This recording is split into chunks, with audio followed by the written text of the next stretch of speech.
Ladies and gentlemen, a warm welcome to our very special conversation on Iran. It's my great pleasure to welcome His Excellency, Foreign Minister of the Islamic Republic of Iran, His Excellency Javad Zarif. Minister, a warm welcome. Thank you very much. Good to be with you. Thank you, sir. And before we will start, Excellency, allow me to share our condolence with the recent death of your former President Rafsanjani. And as we all know, he was highly praised from many Iranians, but from people across the world, for his efforts to restore Iran in 1980.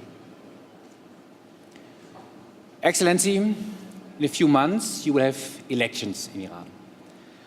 And what does this election mean for Iran's trajectory, as well as for the global community gathered here with us in Davos? Well, first of all, let me thank you for your expressions of sympathy.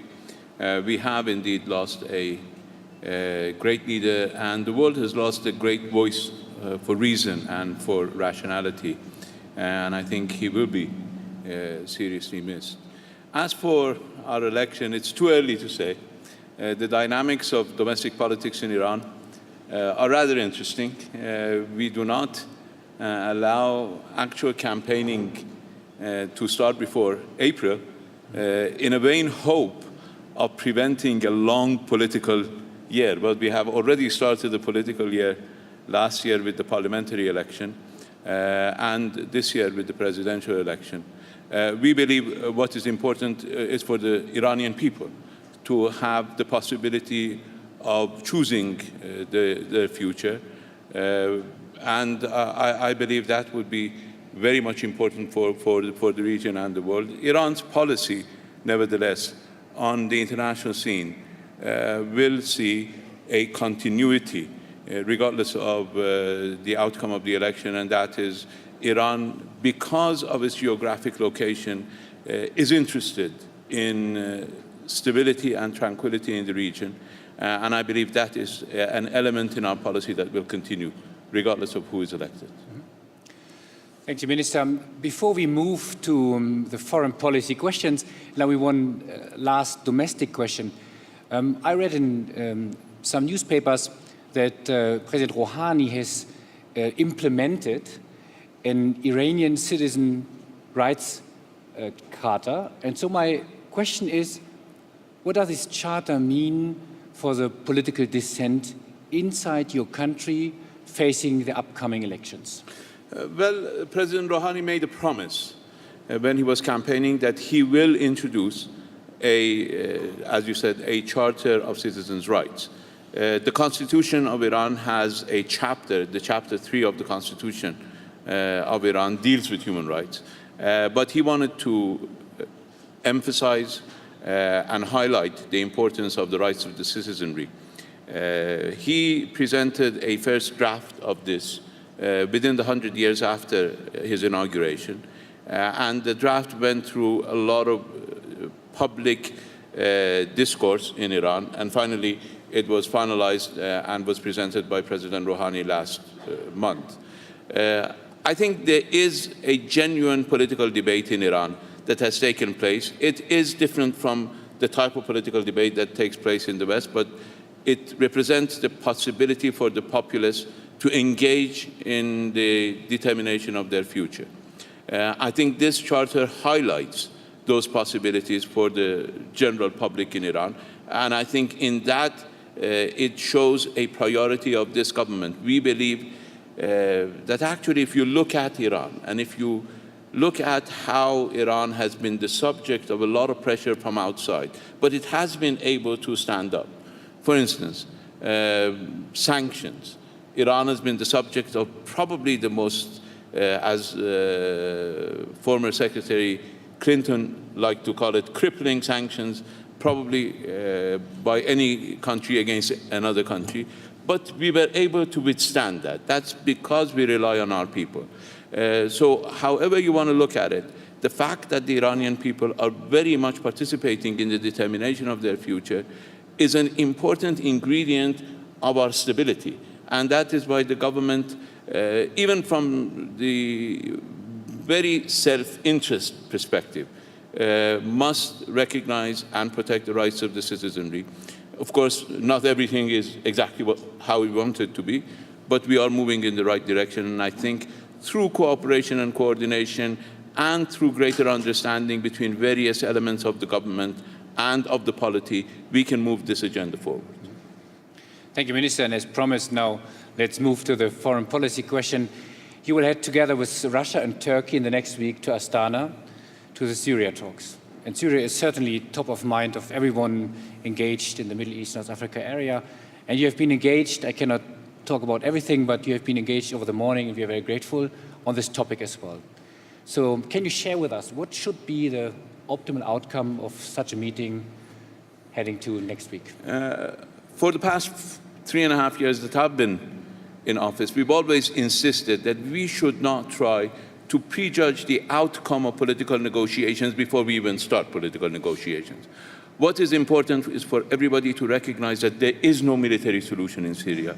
And once you reach that recognition, reach that understanding, try to put an end to the bloodshed and move forward with other aspects, including dialogue among the Syrians.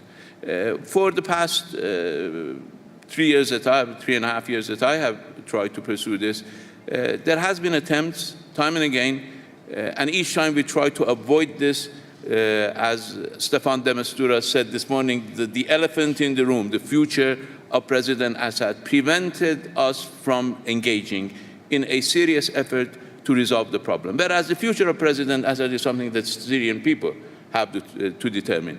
What we need to do at the international level is to help the Syrians reach the stage of starting to talk to each other. And I believe the first step has been taken by Iran, Russia, and Turkey in bringing about a cessation of hostilities that has held for over a month. And that is the best record that is available in the past 5 unfortunate years of Syrian conflict. We hope that in Astana, this can be expanded. We hope that the ceasefire could incorporate all of Syria. Of course, the recognized terrorist organizations, that is Daesh, ISIS, and Nusra, are excluded from the ceasefire. But we hope that all the parties that signed the ceasefire agreement, that is the armed opposition groups that are operating inside Syria as well as the Syrian government, will come to Astana with a view to ending for a longer term the hostilities and also starting a political process. This is an ambitious project to get the opposition and the government in the same city and in the same, hopefully, under the same roof, to start discussing about widening the ceasefire, widening the cessation of hostilities, providing greater humanitarian access, because right now the humanitarian situation inside Syria is in a very dire situation, and also allowing the Syrian people to have some semblance of normalcy. That is, to distance the armed groups from the cities, to allow the Syrians to have safe passage from one city to another so that they could continue with their lives as the political groups and the armed groups start to engage in a negotiated settlement. Of course, if they can agree on a platform of general principles, that is, for instance, the principle of unity of Syria, the principle of territorial integrity of Syria, the principle of inclusive government of Syria. If they can start by agreeing on these principles, then they have taken another important step. But we have to be modest in our aspirations for this meeting and hope that we can at least strengthen this cessation of hostilities, expand it, and include some humanitarian elements in it.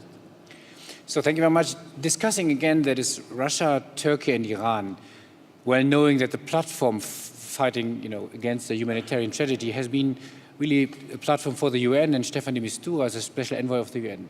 What is the link to the UN activities? Or to be very frank, is this meeting in Astana in Kazakhstan, is this competition to the already existing efforts by the UN, by the global community? I think the worst thing to do is to feel competition. I think all these efforts not only the efforts by the three countries in Astana, but the efforts by the European Union.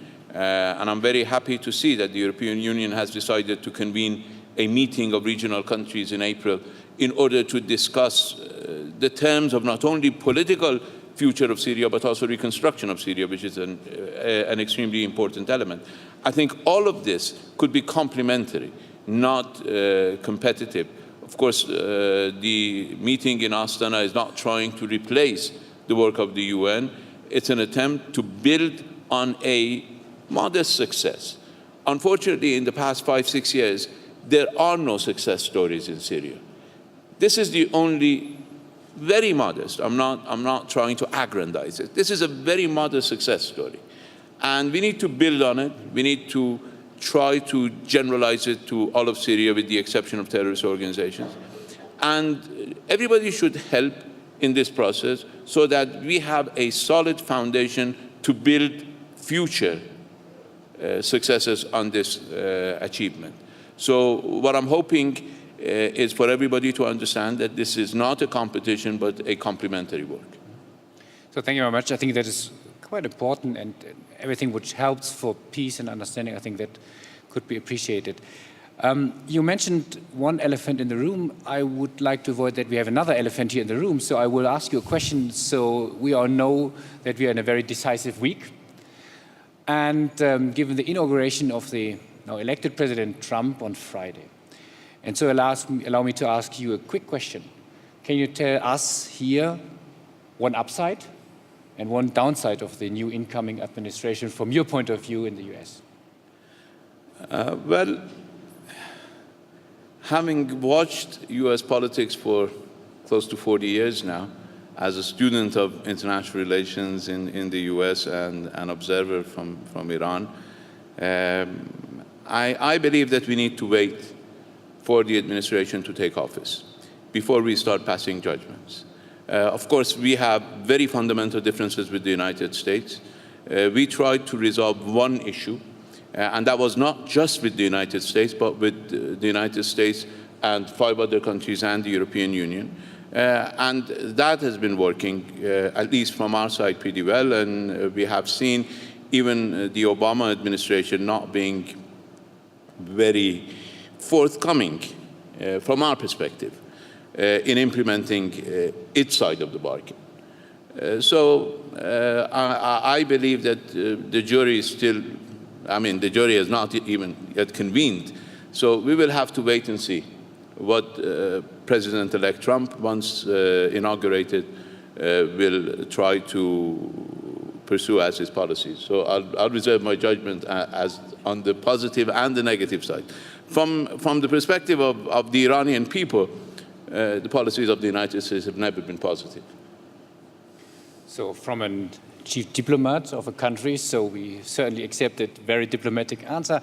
Actually, but what we have seen already or listened to was, I think, in a very impressive, remarkable speech by the Chinese president yesterday here on this stage, maybe even historic.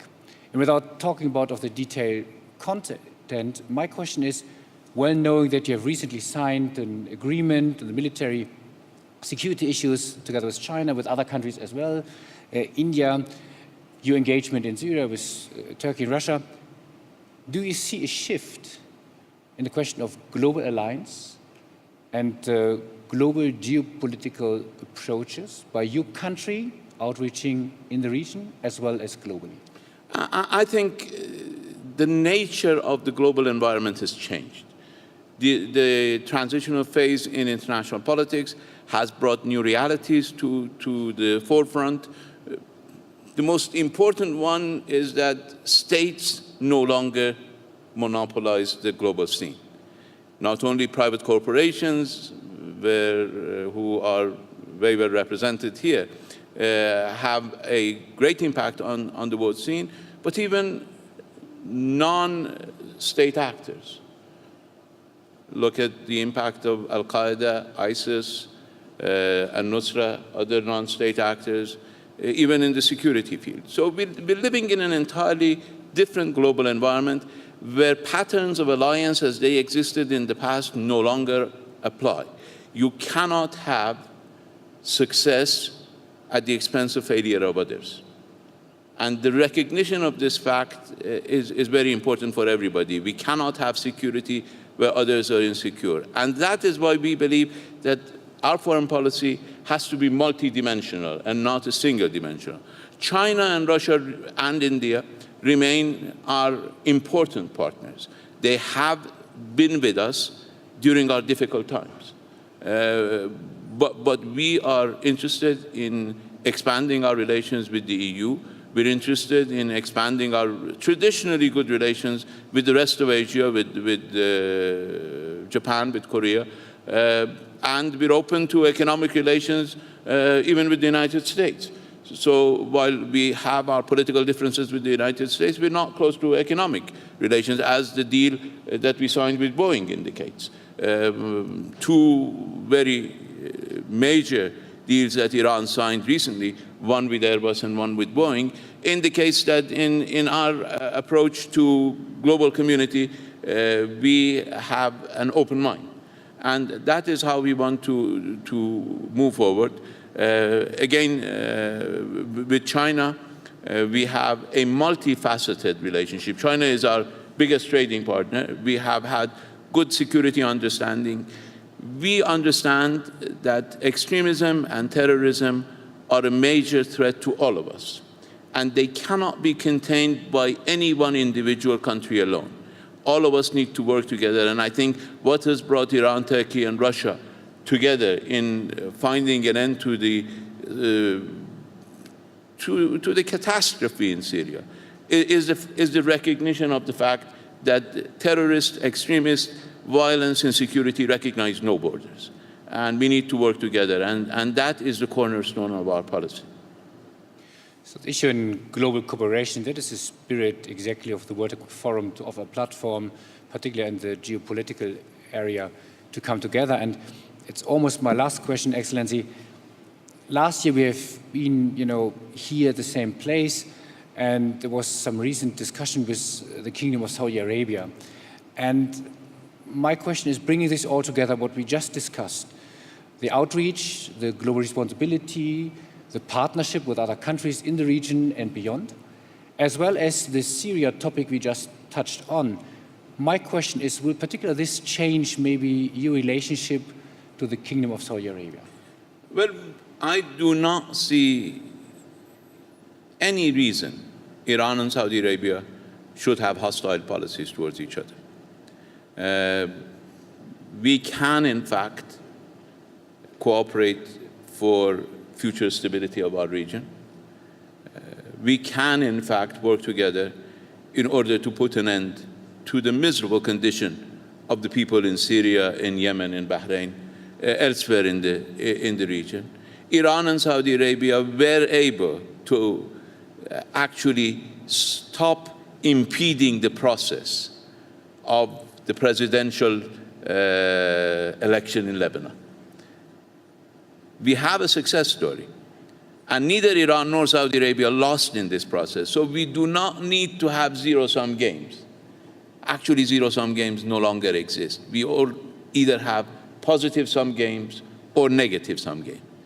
If you try for a zero-sum game, you'll end up having a negative-sum outcome.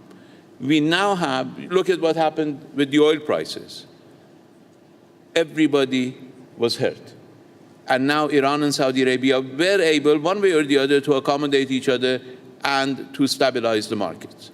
On Lebanon, we were able to at least reach some sort of accommodation and just enable the Lebanese people to determine their future. I think the same can be applied elsewhere. I do not see any reason Iran and Saudi Arabia cannot work together. Of course, we have a lot of grievances. We lost 460 people in the stampede last year, which was at least caused by negligence. We have seen a lot of rhetoric from Saudi Arabia. We have seen open support. We heard what the interesting comments from my colleague, the Foreign Minister of Saudi Arabia, which considered Iran responsible for Daesh, which is the joke of the century. But we have heard this type of statements coming from Saudi Arabia. I think it doesn't help. I think we need to look at the realities of the region. We need to look at the fundamental reasons why our region is moving in this very seriously wrong direction. And we need to understand that nobody can derive any benefits, even temporary benefits, from supporting extremism and terrorism and sectarianism. And once we understand that we cannot contain terrorism in one part of our region, and terrorism and extremism are like contagious diseases that will spread throughout the region and throughout the world before we know it, and it's happening right now, then Iran and Saudi Arabia can start to think about a different modus operandi for their relations. Thank you very much. I think we are here in Switzerland, which is impartial ground. I think that is a good beginning to take this as an optimistic note, that there is an opportunity to come together and to talk even in challenging circumstances about the so relevant question of peace.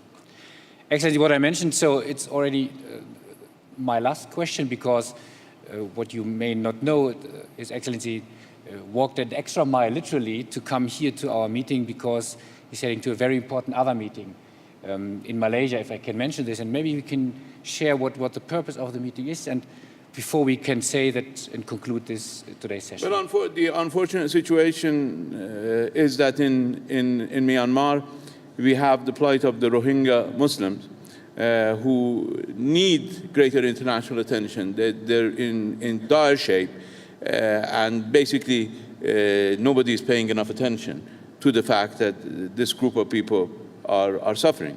Now, the OIC, the Organization of Islamic Cooperation, has a special ministerial meeting in Kuala Lumpur tomorrow, and I have to rush to the airport in order to get there in time, dealing with the case of the Rohingya Muslims in Myanmar. And I hope that the rest of the international community also pays greater attention to this tragedy that is unfolding in Myanmar.